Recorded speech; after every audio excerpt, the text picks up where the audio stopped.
Dédé, tu t'es inscrit au Rallye des Cimes historique. Bon, même si ce n'est pas une compétition entre concurrents, ça va être quand même une concentration d'anciens véhicules et aussi d'anciens pilotes dont tu fais partie. Alors, qu'est-ce qui t'a motivé dans cette affaire-là? Ça m'a fait tilt de suite, étant donné que j'ai couru pendant 19 ans avec une Jeep. J'avais envie de refaire ça avec une Jeep. Ouais. Et voilà. Alors j'ai fouiné le bon coin, partout. J'en ai trouvé une en Narbonne que j'étais acheté. Voilà. J'étais acheté exprès pour faire le rallye historique. Que cette Jeep avait été fabriquée en Espagne. Oui, elle a été fabriquée en 69 et je l'ai trouvée en Narbonne. Ouais. Alors dès que je l'ai trouvée, je suis vite parti l'acheter. Et voilà, maintenant je l'ai bricolée toute. Et oui, le moteur est d'origine? Oui, le moteur est d'origine, c'est une 24 volts. J'espère qu'elle tiendra 3 jours. Ouais. Pour l'instant, j'ai pas trop roulé avec. Tu n'as pas pu essayer encore? On part en tout terrain. Elle n'a pas trop de jeux dans la direction? Un peu quand même. Mais on va y remédier. On va essayer d'y remédier parce que bon, il y a le boîtier qui en a un peu et puis le renvoi devant, il essaie une petite vague. J'ai un cousin qui est très bricoleur avec le tour, alors je pense qu'il va En me faire 1969, Biassa commercialise la version espagnole de la Jeep Commando américaine. Ce véhicule est adapté et équipé d'éléments d'origine espagnole. Les premières versions reçoivent deux motorisations, une version diesel et une version plus rare essence. En France, Hotchkiss conclut dès 1946 un accord pour la distribution des Jeeps civils. En 1952, un nouveau contrat permet la fabrication de pièces de rechange. Ensuite viendra l'assemblage de la Jeep Hotchkiss en France, puis, à partir de 1956, sa production. Yoy Bergerot a parcouru maintes fois les pistes du Rallye des Cimes au volant de ce véhicule qui était aussi son outil de travail. Tu vas te replonger dans l'ambiance justement de ces rallyes d'autrefois. L'ambiance, on l'a toujours eu du rallye d'autrefois. Ouais. Malgré que c'est changé beaucoup. Ouais. C'est plus ce que c'était. Mais bon, l'ambiance à l'époque était extraordinaire entre concurrents. Ouais. On s'aidait, un gain panne, on s'arrêtait, on se dépannait entre nous. Ouais. Maintenant, c'est plus trop le cas. Maintenant, c'est les centièmes de seconde. Avant, c'était les minutes. Qui compte. C'était pas pareil. Ouais, c'était pas la même chose. Alors, tu as souvent participé au Rallye des Cimes. Je dirais peut-être avec Jean Aguerre, avec Pierre Couillette, tu fais partie vraiment des anciennes du Rallye des Cimes. J'ai commencé en 70 et j'ai arrêté en 2012. Ah oui. Je n'en ai disputé que 42. Ouais. Bon, j'avais toujours des véhicules pas trop sophistiqués. Ouais. Ma meilleure place, c'est 5e à la Rune. Et voilà, 6e. Après, je les ai un peu toutes jusqu'au 25-30e. J'ai fait pendant 19 ans avec la Jeep. Et au bout de 3 ans, j'avais cassé le châssis à la montée de la Rune. Et de mon Corget m'avait dit, tu devrais te mettre une caisse en plastique, tu ne casserais pas les châssis. Alors ça avait fait tilt. L'année d'après, j'avais disputé les cimes avec une caisse en plastique. Et j'ai couru pendant 2 ans sans que personne ne s'en rende compte. Et après, il y en a un qui a dit, mais c'est pas normal qu'il est en série alors qu'il devrait être en proto. Voilà. Et alors après, j'étais en prototype avec ma caisse en plastique. Oui. Et, après, et puis est arrivé le temps des buggy, peut-être après. Ah oui, il commençait à y avoir des buggy, oui, déjà. De mon Corget était avec le buggy, et il y en avait pas mal qui commençaient avec les buggy. Oui. Il y avait un rallye spécial pour les buggy qui était à part des 4 roues motrices. D'accord. Et ta Jeep, bon, tu dis qu'elle avait une caisse en plastique, elle était sinon d'origine, avec le moteur d'origine ou Non, jusqu'en 77, elle était avec le moteur d'origine. Et après, j'ai monté un 604 à l'époque, d'une voiture accidentée que j'avais acheté à Pau. Et voilà, j'avais monté un moteur 604 en 77. Oui. Après, les autres véhicules?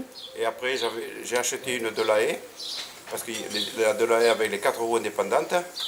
Et puis bon, ça n'a pas été convaincant. Ça n'a pas été du tout. Alors je l'ai arrêté la première année. Et après, j'ai construit un buggy avec un train avant d'R16, un train arrière de 504. Et voilà. Oui. Avec toujours un moteur de 604. D'accord. Et après, j'avais acheté le buggy à Gaby Laplace, le Fouquet. Le Fouquet. Voilà. Voilà. Après, j'ai fini avec le Fouquet. Et tu as fini avec le Fouquet. Voilà. Et sa roue de secours sur le toit. Et sa roue de secours sur le toit. C'était effectivement comme ça qu'on savait que dès des terrains. Et le rouleau de fil de fer aussi dans le buggy. Et le rouleau de fil de fer. Il t'a servi souvent, je crois. Et il en a déperné beaucoup. il y en a plusieurs qui ont fini grâce à mon rouleau de fil de fer.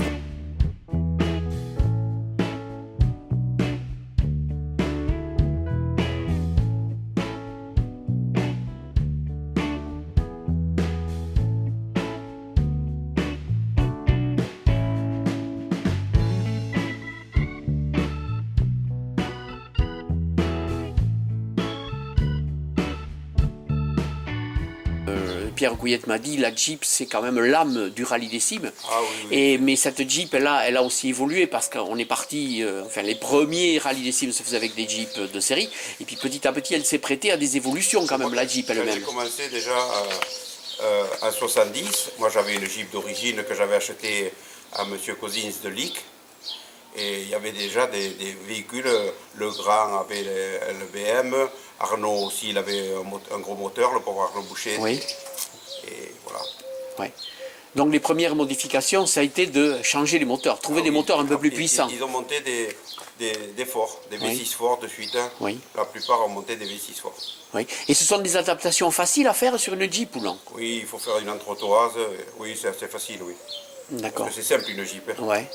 Mais enfin, il faut que les supports moteurs soient aux bons endroits et tout ça. Donc, oui, voilà. mais bon, on les change, c'était pas le problème. Non, à l'époque, c'était Bidard, le pauvre qui venait me le souder à Tardès quand j'avais de grosses soudures à faire, c'est lui qui venait me souder. Ah ouais, ouais. L'adaptation de moteurs Ford, Peugeot, BMW ou Alfa Romeo augmentait les performances des Jeeps, mais nécessitait parfois des modifications de carrosserie. On identifiait facilement les pilotes au capot avant de leur véhicule, modifié en conséquence.